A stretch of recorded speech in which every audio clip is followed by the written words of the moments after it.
దేవుని నామంలో మీ అందరికీ శుభములు తెలియజేస్తున్నాను. ఈరోజు దేవుని వాక్యము చదువుకుందాము. ముందుగా ప్రార్థన చేసుకుందాము. మమ్మల్ని మిక్కిలిగా ప్రేమించిన నా పరలోకపు రాజా, నీ బంగారమైన పాదములకే మరొక్కసారి వెలలేని వందనములు, స్తుతులు, స్తోత్రములు చెల్లించుకుంటున్నాను. ప్రభువా, ఇది నా సకల ఆశీర్వాదాలతో మీరే మమ్మల్ని నింపమని ప్రార్థిస్తూ మమ్మల్ని అందరినీ మీ పరిశుద్ధమైన హస్తములకి అప్పచెప్పుకుంటూ నేను తగ్గించుకుంటూ మీ నామమును హెచ్చిస్తూ యేసుక్రీస్తు పావన పరిశుద్ధ ప్రశస్త నామమున బ్రతిమిలాడి అడిగి వేడుకుంటున్నాం తండ్రి, ఆమేన్. ఈరోజు దేవుడు వాక్యము చదువుకుందామండి. పరిశుద్ధ గ్రంథం నుండి సామెతలు 2వ అధ్యాయము 6వ వచనము చదువుకుందాము. పరిశుద్ధ గ్రంథం నుండి సామెతలు 2వ అధ్యాయము 6వ వచనము చదువుకుందాము. యెహోవాయే జ్ఞానమిచ్చువాడు, తెలివియు వివేచనయు ఆయన నోట నుండి వచ్చును. మరొక్కసారి చదువుకుందామండి. యెహోవాయే జ్ఞానమిచ్చువాడు, తెలివియు వివేచనయు ఆయన నోట నుండి వచ్చును. మరి పరిశుద్ధమైన వాక్యం ఏం సెలవిస్తుందనంటే యెహోవాయే జ్ఞానం ఇచ్చేవాడు అని సెలవిస్తుంది. మరి చూడండి, మనకు జ్ఞానం కావాలనంటే మరి దేవుని జ్ఞానం ఉంటేనే మనము ఏ పనైనా చేయగలుగుతాము. చూడండి, జ్ఞానం లేకుంటే మనం ఏ పనైనా చేయగలుగుతామండి? ఏది చేయలేము. మన ఇంట్లో పనైనా కానీ, బయట పనైనా కానీ, ఏ పనైనా కానీ మనం చేయాలనంటే ఫస్ట్ మనము ఆలోచన చేయాలి. ఆలోచన చేయాలంటే మనకు దేవుడిచ్చిన జ్ఞానము ఉంటేనే కదండి మనము ఏదైనా కానీ ఆలోచన చేయగలుగుతాము. ఇప్పుడు చూడండి, క్లాస్లో ఒక టీచరు స్టూడెంట్స్కి లెసన్ చెప్పాలనంటే తను ముందే ప్రిపేర్ అయి ఉండాలి. తెలివితో మరి ఈ లెసన్కు పిల్లలకి ఏ రీతిగా చెప్పాలి అని జ్ఞానంతో ఆలోచన చేసి మరి పిల్లలకు లెసన్స్ చెప్పగలుగుతుంది. కాలేజ్లో లెక్చరర్ కూడా పిల్లలకు చెప్పాలంటే, లెసన్స్ చెప్పాలంటే మరి ఎంతో జ్ఞానంతో ఉండాలి. ఇప్పుడు స్కూల్ కంటే మనం లెక్చరర్స్ కంటే ఇంకా మంచి జ్ఞానంతో వాళ్ళు కలిగి ఉంటేనే మరి పిల్లలకి మంచి లెసన్స్ చెప్పగలుగుతారు. అదే రీతిగా ఒక డాక్టర్ మరి ఆపరేషన్కి సిద్ధం కావాలనంటే మరి దేవుని జ్ఞానం కలిగి ఉండాలి. అది చిన్న విషయం కాదు కదండి. అది ఒక ఆపరేషన్ చేయాలనంటే మరి తను ముందే ప్రిపేర్ అయి ఉండాలి. మరి నేను ఈ పనికి వెళ్తున్నాను ప్రభువా, నాకు నీ మంచి పరలోక జ్ఞానంతో నన్ను నింపు తండ్రి అని దేవుని సన్నిధానంలో పెట్టి ప్రార్థన చేసినప్పుడు దేవుడు తప్పకుండా మనకు పరలోక జ్ఞానాన్ని ఇస్తాడు. మరి చూడండి, కొంతమంది ఆ జ్ఞానం లేక అజ్ఞానంతో కొంతమంది మాట్లాడుతూ ఉంటారు.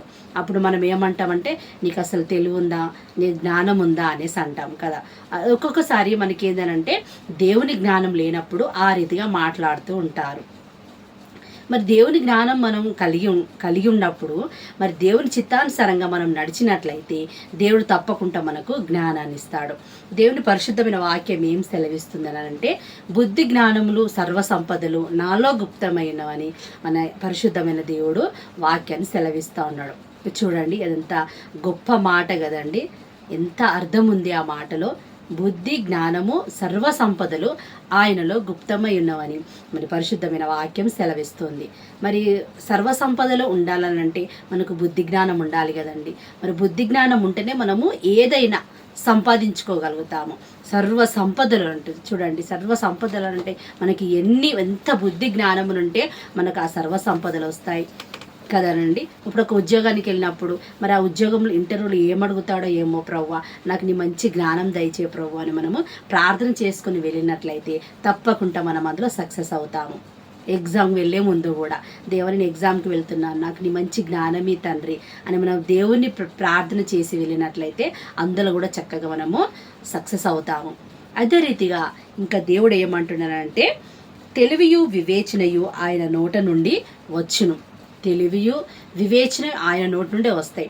మరి మన నోటితోని ఇప్పుడు మనం మాట్లాడుతున్నామని అంటే అది మన తెలివి కాదు, అది దేవుని తెలివై ఉండాలి. మనం ఏ మాటలు మంచి మాట్లాడినా చెడు మాట్లాడినా అది దేవుని చిత్తానుసారంగా మనము మాట్లాడాలి. అసలు మనం ఏమంటే మనం చెడు మాటలు మాట్లాడకుండా ఉండాలి. ఇప్పుడు సాల్మోన్ రాజు గారు అయితే ఏమని అడిగాడంటే నాకు ధనధాన్యాలు వద్దు ప్రభువా, నాకు నీ జ్ఞానం దయచే ప్రభువా అని అడిగినాడు. మరి చూడండి, ఎంత గొప్ప మాట అన్నాడు కదా సాల్మోన్ రాజు గారు. మరి మంచి దేవా, నాకు నీ మంచి పరలోక జ్ఞానంతో నన్ను నింపు ప్రభువా అనేసి అడిగినాడు. మరి ఆ రీతిగా అడిగినప్పుడు దేవుడు సమృద్ధిమైన జ్ఞానాన్ని సాల్మోన్ రాజు గారికి ఇచ్చినాడు. మరి అలాంటి జ్ఞానం కోసం మనం కూడా దేవుణ్ణి ప్రార్థించాలి. దేవా, మరి నీ పనికి వెళ్తున్నాను, నాకు అందులో సక్సెస్ కావాలి, నాకు నీ మంచి జ్ఞానం దయచే ప్రభువా, అని మనము ప్రార్థన చేసి దేవుణ్ణి అడగాలి. లేకుంటే ప్రయాణమే వెళ్తున్నప్పుడు, దేవా మరి నేను ఈ రీతిగా ఈ సమయాన్ని నీకు వెళ్తున్నాను, మరలా వచ్చేంత వరకు నీ కాపుదల నీ జ్ఞానము నాకు దయచేయి ప్రభువా అని మనము దేవుని సన్నిధానంలో అడగాలి. ఎంత గొప్ప గొప్ప గొప్ప మాటలు ఉంటాయి కదండి మన యేసయ్య మాటలు. మరి దేవుని జ్ఞానం లేనిది మనము ఒక అడుగు తీసి కూడా అడుగు వేయలేము. మరి దేవుని చిత్తం లేనిది మనం ఏదైనా చేయగలుగుతామండి? ఒకవేళ ఆ దేవుని చిత్తం లేనిది మన సొంత తెలివితో మనం ఒకవేళ చేసినట్లయితే అది వ్యర్థమే అవుతుంది. ఇది వ్యర్థమే అవుతుంది. ఒక్కొక్కసారి మనం ఎందుకులే, మనకే తెలుసులే, నాకే తెలుసులే, నేను ఒక్కదాన్నే పోయి నేను ఒక్కనే పోయి చేసుకొని వస్తా అనేసి మనం తెలివితో అధిక తెలివితో మనము ఉంటాం. కానీ అందులో ఫెయిల్యూర్ అయినప్పుడు మనం ఏం చేస్తామంటే మళ్ళీ దేవునికి పాదాల చెంత దగ్గరికి వచ్చి మొరపెడతాం. మరి దానికంటే ముందుగానే మనం ఒకవేళ దేవుని సన్నిధానంలో ముందుగానే వచ్చి ప్రార్థించినప్పుడు మరి దేవుడు తప్పకుండా మనకు సహాయాన్ని చేస్తాడు. మరి ఆ సహాయాన్ని మనం ఆ కొరత కోసం మన దేవుని సన్నిధానంలో ప్రార్థించినప్పుడు తప్పకుండా మనం అడిగిన దానికంటే అడిగి ఊహించిన దానికంటే కూడా దేవుడు ఎక్కువ సహాయాన్ని అభివృద్ధిని మనకు కలగజేస్తాడు. ఇంకా ఏమంటుండు? తెలివియు వివేచనయు ఆయన నోటి నుండే వచ్చును. మరి చూడండి, తెలివి వివేచన యేసయ్య నోటి నుండే వస్తాయంట. మరి యేసయ్య నోటి నుండి వచ్చింది అని అంటే అది తప్పకుండా మన జీవితాల పట్ల మన పట్ల అది సక్సెస్ఫుల్గానే నెరవేరుతుంది. మరి దేవుని జ్ఞానంతో మనం నడుచుకున్నట్లయితే తప్పకుండా మన జీవితాల పట్ల అద్భుతాలు దేవుడు జరిగిస్తాడు. ఆ రీతిగా జరిగించాలనంటే మరి మనము దేవుని చిత్తానుసారంగా మనము నడవాలి.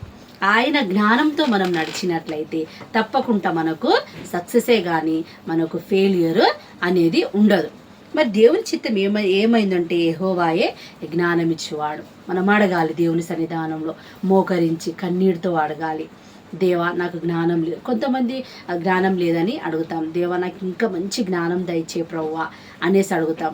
చూడండి, కొంతమంది పిల్లలు ఎంతో షార్ప్గా ఉంటారు, ఎంతో తెలివితోనే ఆలోచన చేసి వాళ్ళు పనులు చేస్తూ ఉంటారు. కొంతమంది పిల్లలు అంటే డల్నెస్గా ఏ పని ముందుకు వెళ్ళరు, అట్లనే డల్గా ఉంటారు. అప్పుడు మనకి ఏమనిపిస్తుంది? మనం పిల్లలని మనము ఏమంటామంటే చూడండి వాళ్ళ పిల్లలు ఎంత షార్ప్గా ఉన్నారో, సేమ్ మీ ఏజే కదా, సేమ్ మీ క్లాసే కదా, సేమ్ మీ అంతే చదువుతున్నారు కదా, మరి మీకంటే ఆ పిల్లలు ఎంత షార్ప్గా ఉన్నారు అనేసి మనము ఒక్కొక్కసారి మనం పిల్లల్ని అంటూ ఉంటాం. కానీ ఆ జ్ఞానం ఇచ్చేది కూడా దేవుడే. జ్ఞానం ఇచ్చింది, ఈ పిల్లలకు జ్ఞానం ఇచ్చింది దేవుడే, ఆ పిల్లలకు జ్ఞానము తక్కువగా ఇచ్చింది కూడా దేవుడే. ఎందుకనంటే ఆయా పరిస్థితిలో మరి ఆ మనుషుల ప్రభావం వల్ల, మరి ఆ సిచ్యుయేషన్ వల్ల మరి అలాంటి జ్ఞానము కొంతమంది పిల్లలకి ఆ జ్ఞానం తక్కువగా అనుగ్రహిస్తాడు. మరి దేవుడు చూడండి, కొంతమంది పిల్లలు ఎంతో మరి తెలివితోనే ఆలోచన చేస్తూ ఉంటారు, జ్ఞానంతో ఉంటారు. మరి దేవుని జ్ఞానం మన పట్ల ఉన్నట్లయితే తప్పకుండా మనకు అన్ని దేవుని చిత్తానుసారంగా మనం నడుచుకున్నట్లయితే దేవుడు తప్పకుండా మన జీవితాల పట్ల కూడా సక్సెసే అవుతుంది. జ్ఞానము తెలివియు ఆయన నోటి నుండి వచ్చును. మరి దేవుని చిత్తానుసారంగా మనం నడుచుకున్నట్లయితే తప్పకుండా మన జీవితాల పట్ల దేవుడు అద్భుతాలు చేస్తాడు. మరి దేవుడి వాక్యమును మన ఆత్మ నిమిత్తమై దీవించునుగాక. ఆమేన్.